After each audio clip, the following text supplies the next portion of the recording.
இன்னைக்கு திமுக கூட்டணி உடையக்கூடிய நிலையில இருக்குது, கிட்டத்தட்ட உடைஞ்சிருச்சு. அது ஒரு பக்கம் காங்கிரஸ் தாவ போறாங்க தாவேகாவுக்கு.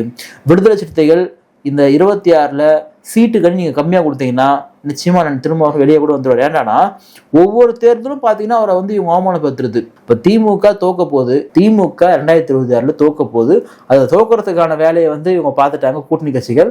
ஸோ இந்த தோக்க போறதுல நம்ம ஏன் இருக்கணும், கௌரவமா நம்ம போயிடுவோம், அங்க புதுசா இருக்கிற விஜய் விட்டு போயிடுவோம் அப்படின்றதான் காங்கிரஸ் முடிவு பண்ணிட்டு தான் நான் பாக்குறேன். திரு விஜய் அவர்களும் திரு ராகுல் காந்தி அவர்கள் நல்ல நெருங்கிய நண்பர்கள். இவர் பொலிட்டிக்கல் பார்ட்டி ஆரம்பிக்க சொன்னதும் ராகுல் காந்தி அவர்கள் தான் அப்படின்ற மாதிரி பல விஷயங்கள்லாம் சொல்றாங்க.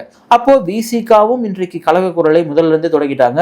இன்னைக்கு காங்கிரஸும் தொடங்கியிருக்காங்க. குறிப்பா கம்யூனிஸ்ட் கட்சியில பார்த்தீங்கன்னா நீங்க மரியாதைக்குரிய ஐயா சண்முகம் அவர்கள் பொறுப்பேற்றதுக்கு பிறகு இந்த திமுக கண்ணுல விரல விட்டு ஆட்டின இருக்காரு திரு சண்முகம் அவர்கள். அவங்க தூங்கவே விட்டுறது கிடையாது. கூட்டணி கட்சியில இன்னைக்கு மிகப்பெரிய ஒரு தலைவலி திமுக கேரா கொடுக்குதுன்னா ஐயா சண்முகம் அவர்கள் தான். திமுகவை பொறுத்த வரைக்கும் நீ எங்க கூட்டத்தில் இருக்கிறனா நீ வாயை முன்னு அமைதியா இருக்கணும். உனக்கு என்ன பணம் வேணுமா நாங்க கொடுத்துருவோம், உனக்கு ஆள் பலம் வேணுமா நாங்க கொடுத்துருவோம், உனக்கு என்னப்பா 24 மணி நேரமும் தளபதி அவர்கள் வாழ்க, சின்னவர் வாழ்க, ஒரு வாரிசு ஒருத்தருக்கு இருக்குன்னா அவர் அரசியலே வரக்கூடாதெல்லாம் யாரும் சொல்ல.